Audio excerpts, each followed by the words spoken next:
Welcome to the Hornets Hivecast, the official podcast of your Charlotte Hornets.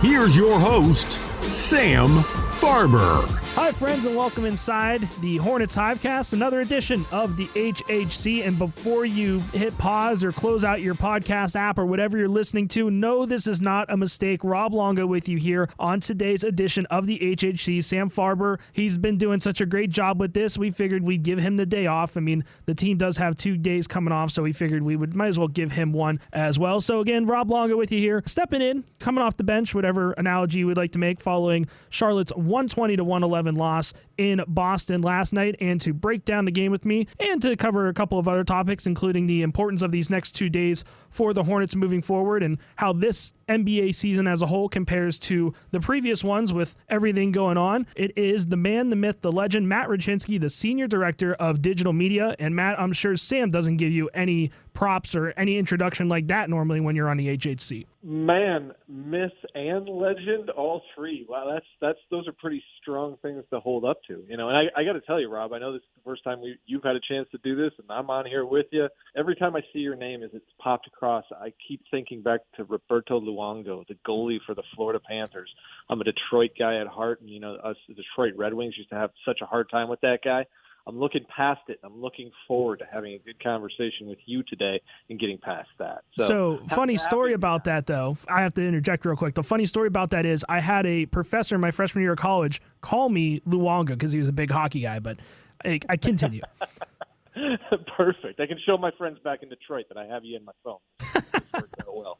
All right, so let's go ahead and dive right into this one. It's a 120-111 loss for the Hornets, a second loss in as many nights with a back-to-back. It was that previous loss on Tuesday against Milwaukee. It was another large deficit for the Hornets on Tuesday. Same thing kind of happened Wednesday. It was a 39-19 lead for the Celtics to jump out to this one. And it was just kind of like, it was one of those ones where it just wasn't a great start for the most part, but Devontae Graham really got the team going, hit a couple of threes, ended up with a team-high 25 points. We'll get into Devontae here in a few moments, but here's what Devontae had to say after the game about the start. I mean, just defensively. I mean, you got to give them credit, too. They was knocking down shots. Jalen and Jason, came out hot, and they were pretty much comfortable getting whatever shots they wanted. So just had to be more physical, play with more energy to start. Jaylen Brown ended up having 20 points in the first quarter by himself. He and Jason Tatum end up combining for 73 points. Jaylen Brown has been on a tear. I'll give credit where credit's due here. In his last 5 games, he's averaging 32 points, 7.8 rebounds per game, 3.8 three-pointers made per game. He is at 58, 48, and 95, so just obliterating that 50, 40, 90 mark that everybody so strives to achieve. But, Matt, still a lot of good things to like in this game for the Hornets. Where's your silver lining? Yeah, my silver lining is first, let's just start talking about the bounce back. As you said, this team got down by 39-19, and to hear Devontae say that, Jaylen came out hot. Jaylen Brown came out on absolute fire. I mean, this guy scored 39 the other night in a loss to Oklahoma City and comes out and scores 20 points in the first quarter against us. I mean, it didn't really set up really well for us. Obviously, the Celtics, we beat them on Sunday, jumped on them early the same way that they kind of jumped on us early on their home court to really take advantage. But, this team hung in there, stayed the course, didn't get down by more than 20 points after that first quarter. It just kept feeling like we were fighting, climbing that uphill battle, cutting it to like 3 multiple times in the second half. Unfortunately, never to get over that hump. But the guy who really helped get us there, obviously, was Devontae Graham, who came out and had his second straight 25-point outing for the Hornets, really started to catch fire from on the arc. Hitting threes is what he does best and able to kind of inject this offense with those extra threes, and he's been playing really well as of late. And it's great to see Devontae getting his wits about him as, we're seeing some of our other players struggle and waiting to get some guys back. So Devontae's been a really big guy to lean on over the course of these last few games, and hopefully he'll continue this string throughout the last 10 games of the season. Cody Martin, the rebound, 8-1 run for the Hornets. Martin spins down low, Rozier, head fake, funnels it out. Graham, catch and shoot 3 from the wing, got another one! Devontae Graham is on fire, and it prompts a timeout from the Boston Celtics. Devontae Graham has 15 points, and Charlotte has come back to make it a 5-point game. So that three by Devontae made it 66-61 in the third quarter. And like you mentioned, Matt, it got down to about a one-possession game there. Just couldn't quite get over the hump. But again, promising things from Devontae Graham. My silver linings, on the other hand, I'm going to go off the beaten path a little bit with Cody Zeller. See if the Hornets try and go 2 for 1. Wanamaker gives to Zeller. Straight away three. Got it! Cody Zeller. He's only been shooting 12% from deep on the season. Been waiting for that one. We've been waiting for that one for a long time. I mentioned this on the postgame show. I'll mention it again here on the Hivecast. That was the first three by Cody Zeller since February 12th against Minnesota. He has three triples on the season. But the bigger picture here for me, Matt, was that Cody Zeller hasn't seen any action in 3 games. He hasn't played in nearly a week. The last time he saw the floor was that Chicago game on the road, which we would obviously like to forget about. But 16 points, 4 rebounds for Cody Zeller in 17 minutes. The 5 spot has been kind of jumbled in terms of who's in, who's out, who's playing, who's getting meaningful minutes all season long. So it was nice to see Cody Zeller come off the bench. Hasn't played in 3 games like I mentioned, and just seemed like a little bit of a breath of fresh air against a Boston team that had, because again, the Hornets did not do well on the glass, especially on the defensive end with all of the offensive rebounds that Boston was able to get in last night's game. Yeah, and there's no doubt. I mean, the pressure was on Cody. He hadn't played in 3 games and enters the game when we're down 20 after the first quarter and gets inserted in the second quarter and came out and played like the veteran that he is, played efficiently, played poised. You know, to lead the team with 9 points in the second quarter really helped kind of spark that comeback. And he had 4 dunks tonight. I mean, Cody was just playing like a little man possessed out there, I think, in terms of coming off the bench and wanting to make an impact and really make a difference. So I give Cody a lot of credit. He's done this all season long. We know that we've kind of shuffled the lineup with the bigs to find out what the right fit is depending on the opponent. So these guys have had to stay the course and bide their time, whether or not they were going to get in games. Cody's had those moments throughout this season, and he's handled them very well and very professionally. And that's a credit to everyone on this Hornets team as things have kind of shaken out the way they have. Hornets fall 120-111 last night in Boston. The big disparity there for the first half at least was points in the paint. It was a 22-6 advantage for the Celtics after the first quarter. Going into the second quarter, it was a little bit better. The Hornets got it back down. In fact, won the second quarter points in the paint-wise, 18-10. Ended up winning the second quarter as well, outscoring Boston 28-19. And then still were trailing, though, by 11 points going into the locker room at the break. At the end of the game, though, the points in the paint ended up being 54-44 in favor of Boston. The Hornets inside the paint, shooting-wise, went 22 of 45. It was one of those nights, Matt, that it just seemed like, you know, Terry Rozier had a couple of runners, a couple of three-pointers that just rimmed out, and it just seemed like nothing was going on those 50-50 shots for the Hornets. Yeah, and they were getting to the rack. That's how we wanted to get back in this game. That's what Coach Borrego, you could tell he told that team, get to the rim, and they were doing it effectively. Unfortunately, as you were saying, some of those shots just don't fall, and if that's the case, you're just going to have to deal with that. And Terry Rozier said after the game, you know, he knows people are going to freak out over the course of the last couple games. He shot 4 of 17 against Milwaukee. He shot 4 of 18 last night against the Celtics. But he said, don't worry about me. I'm going to be fine. Sometimes a guy might just have a little bit of a cold streak. Sometimes a guy's legs might be a little heavy. That could be happening with this team right now. Terry's going to get things figured out, and he'll help this team turn things around. Once again, the Hornets fall on the road by a final of 120-111. Now on the season are at the 30-32 mark, but it's not all bad.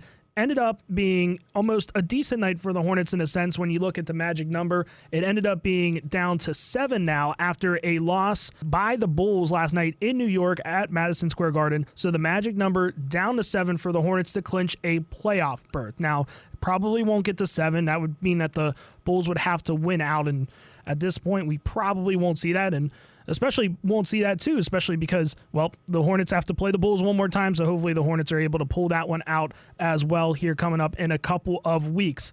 Coming up next here on the Hornets Hivecast, we'll talk about how the importance of the schedule coming up for the Hornets is able to benefit Charlotte in a sense. 2 days off for just the second time since the second half of the schedule has been released. We'll talk about that and much more next here on the HHC. Cody Zeller knows how to finish an assist. Now you can be a part of one of his biggest plays of the season. Socks are the most under-donated item for those in need, and the Cody Zeller Sock Drive presented by Hanes is ready to attack that problem. You can help make socks a priority by donating 1 pack of new socks or $5 to the Cody Zeller Sock Drive, and all donations will be matched by Hanes and will benefit Roof Above. Head to Hornets.com and search Cody Zeller Sock Drive for more information.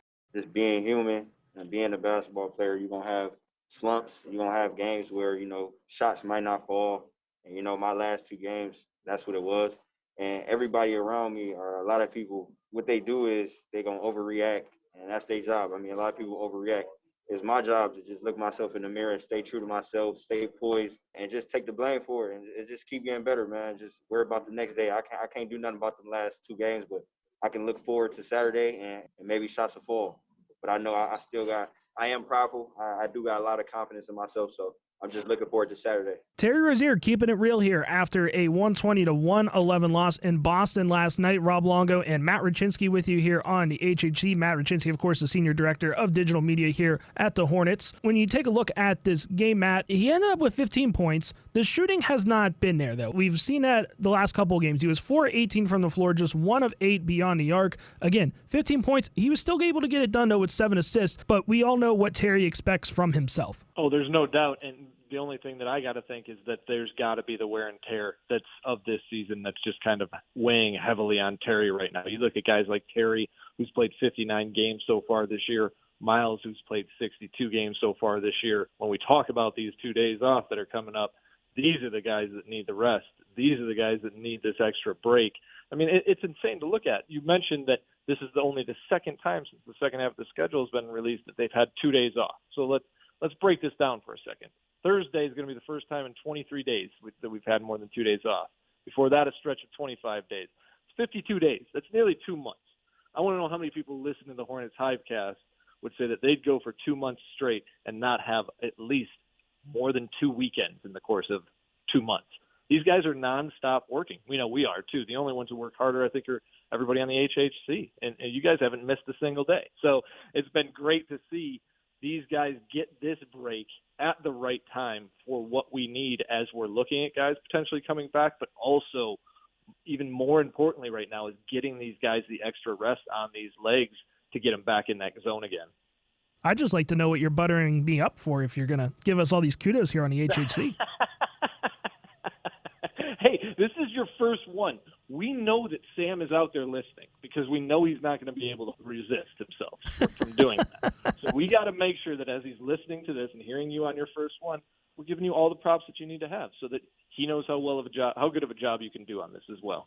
Well, I appreciate all the help here on my maiden voyage here on the HHC, but there is a lot more than just the players that are on the floor right now for the Hornets needing these 2 days off. Obviously, there's still a lot of key injuries with Malik Monk, Gordon Hayward, and of course, LaMelo Ball, but the feeling around the team is that LaMelo and Malik are getting close. The next step to getting those two back is kind of getting some live reps and trying to replicate game speed as good as possible. And with 2 days off, you finally have a chance to practice. That is what everybody is looking forward to here. So we'll see what the Hornets are able to do over these next 2 days before Saturday's game, taking on the Pistons. Of course, got to get on a plane, got to come back from Boston, but then you're able to sleep in your own bed for a couple nights. You're able to, have a couple of days here at the practice facility. And James Borrego talked about that after the game, about the importance of these next 2 days. The good part is the schedule breaks for us to have 2 days off here, get Terry some rest, Devontae some rest, our entire group some rest. Take a look at Melo, take a look at Monk, and, make a call on Thursday, Friday, and Saturday. All right, I'm going to play that second part again just so there's no confusion here.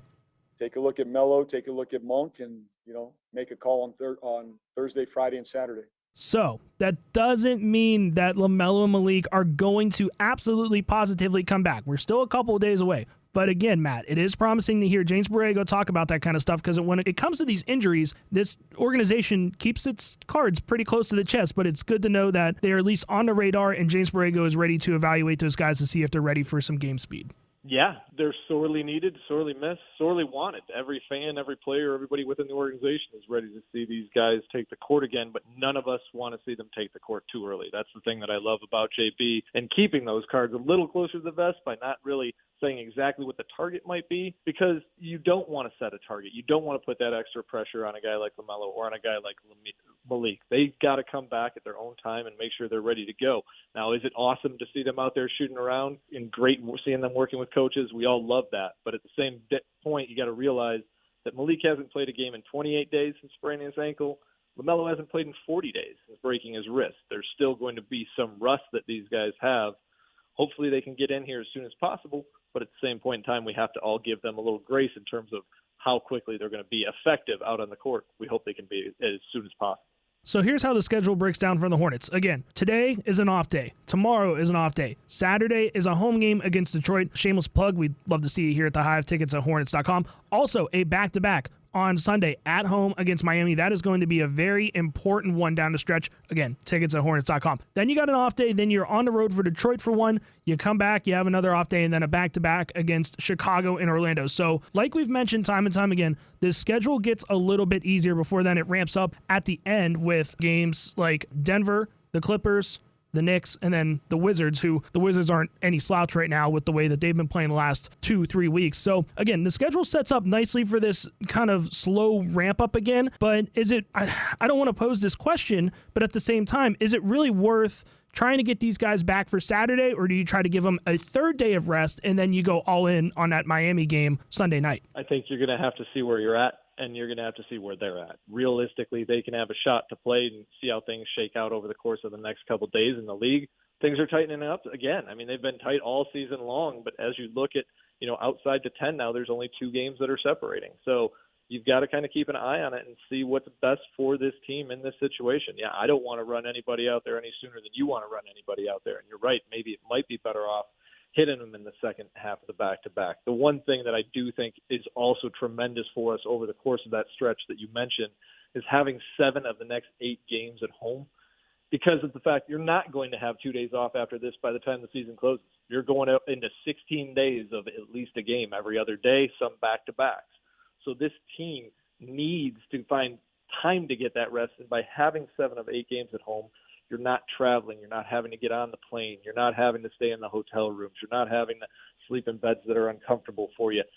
That's also broken well for us in the schedule this season. And what we were looking at back when Sam and I looked at the schedule, second half of the schedule release, it was survive, then advance. Now we've hit that point. We talked about this last time I was on here. We've got through that survive point, and now it's time to see what we can do in this last 10 to try and advance ourselves as far as possible. One other note when you take a look at this schedule as well, and why the play-in round and why getting that 6th seed is so vital. Not only are you fighting, 1 or 2 games in order to keep your season alive, but the play-in tournament starts on May 18th. The final date of the regular season is May 16th, so you'd have a day off to prepare for whatever game you have. The rest of the traditional playoff format, where it's your 16 teams, 8 on each side, ready to go, starts on Saturday, May 22nd. So if you're able to avoid the play-in round, you almost get nearly an entire week to get everybody back, everybody healthy, and I think that's one of the major underrated things here as we look at this schedule. But coming up next, before we get to that part of the season, we got to kind of embrace the moment. You got to live in the moment a little bit. We're going to discuss about what this season has been like with a grizzled vet like Matt Rochinski. We're going to talk about some other comparisons to years past. It's nice to reflect, but also look forward to the future as well. And we'll do that next here on the Hornets Hivecast. Hornets fans, during the month of April, the Charlotte Hornets and their official hunger relief partner, Food Lion Feeds, are launching the 2021 Dunk Hunger Food Drive to benefit Second Harvest Food Bank of Metro-Atlanta. The Bridges, who throws it down with a right hand. For every Hornets dunk this month, slams it down with 2 hands. Food Lion will donate 1,000 meals. Terry Rozier throws it down over Kevin Durant. For more information on how you can help Food Lion and the Hornets dunk hunger, visit hornets.com/dunkhunger. This is where we're at. As I said, I haven't had any expectations going in. I didn't say let's be 30 and 32. We just go play the game. We've been in a better position throughout the season. This is where we're at. I love where we're at. We put ourselves in a position to be a playoff team, to play meaningful games. This was a great experience again for our young guys to be in this environment against a very good team on the road. So I love where we're at. This is a wonderful opportunity for us. I look at it as a great opportunity to go win games, to put ourselves in position to make a playoff appearance. Our guys have responded. So this is nothing but positive to me. That's head coach James Borrego following a 121-11 loss last night in Boston. Rob Longo and Matt Rochinski, the senior director of digital media, here on the Hornets Hivecast. And Matt, you've been around this team, this franchise, for a very long time. I will not put a number on it unless you want me to. I will let you do that if you want to. Yeah, it's been a while. 15. That is something else. You've seen a lot of basketball in your days. This has been a strange, bizarre, quirky year in itself. The way that the Hornets have able to be so resilient with all of these injuries during the middle of a pandemic, during a condensed schedule, how does this stack up, and has there ever been a season like this in your 15 years here in Charlotte? I would say that there has never been a season like this in all of my time here, not only from the pandemic and the way this season has been so truncated, but just to watch the way these guys have had to battle through adversity of it the entire time and have had no problems other than obviously injuries and things like that. I don't mean no problems, but they've stepped up to the challenge every single time. This team has just continued to fight, continued to push through. And in those moments when you're sitting there watching and thinking to yourself, okay, maybe this is going to be a turning point. We've got another injury. Things are going to start going wrong. We're going to start to sputter. This team still kept its head above water. And that's a lot to say with what Coach Borrego has instilled in these guys. And when he says he loves where we're at, I love where we're at too, Sam. Old habits die hard. I won't hold it against you. But no, I love where we're at too, Rob. I love the fact that there wasn't expectations for this team by a lot of people heading into the season. I think the only people that had expectations for this team were on the team itself. If you talk to these players before the season, they loved kind of going in as a team that no one was thinking was going to make a big impact or was going to be that underdog. And then you see a guy like LaMelo and a guy like Gordon join the team, and then we just kind of started to take off.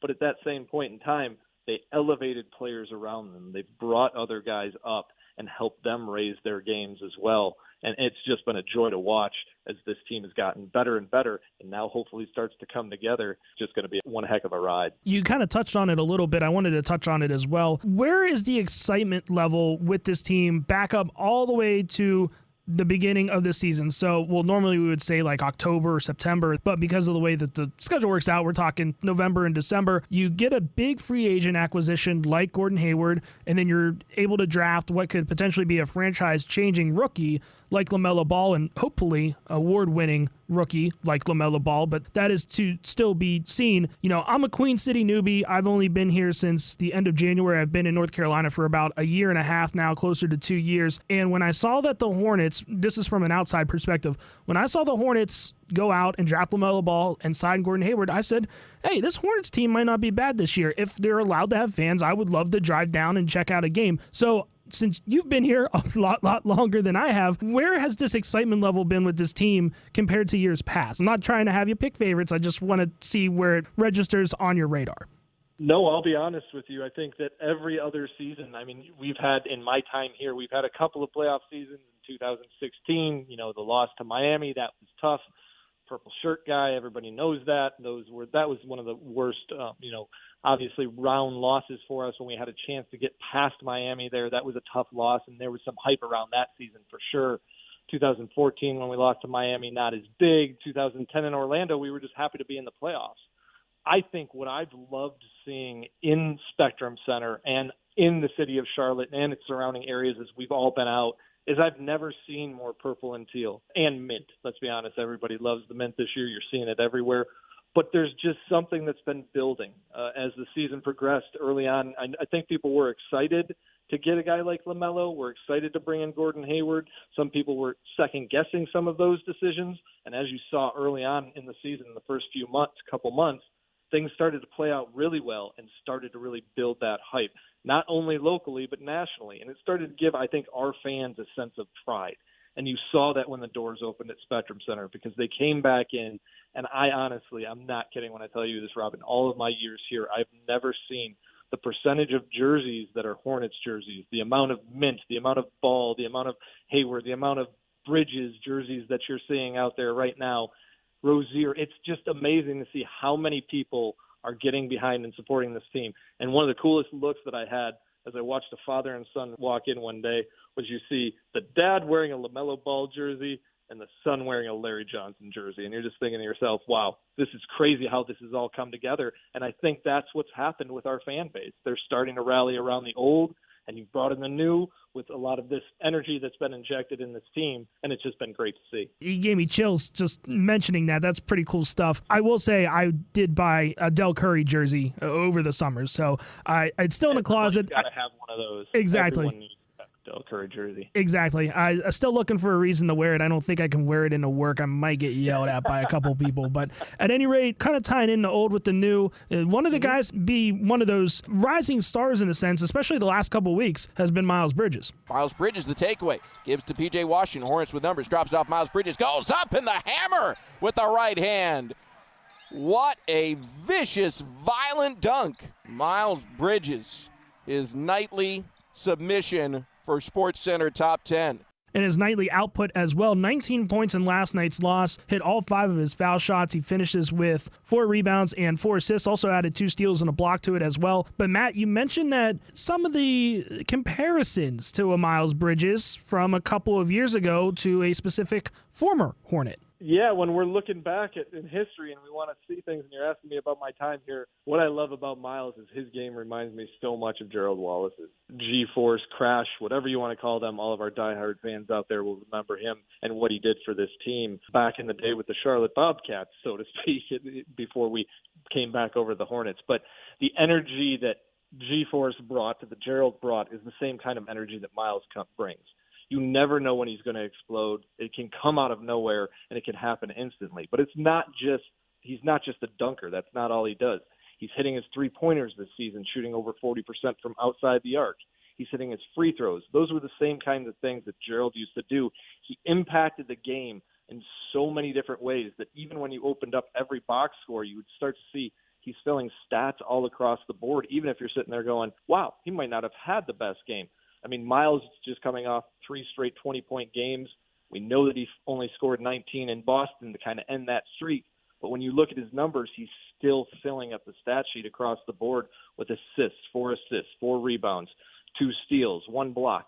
He does so much of everything, and it's just been such a joy to watch him grow into his game this year and remind me of one of those fan favorites throughout the years. Awesome stuff as always. Miles Bridges with such a tear the last couple of weeks. We know that the player that Gordon Hayward is, it's going to be really tough to take Miles Bridges out of the starting lineup when this team is fully healthy. Either way, the Hornets fall on the road with a 120-111 loss at Boston. But again, like you've heard the past couple of segments, a couple of days off to get healthy, a couple of days to get better, and hopefully some good news on the injury front. Matt Rochinski, thank you so much for taking his maiden voyage as I take the reins on the HHC by myself and having you along for the ride as well. I think you did a tremendous job, Sam. I know you're out there listening. He did great. Rob is the man.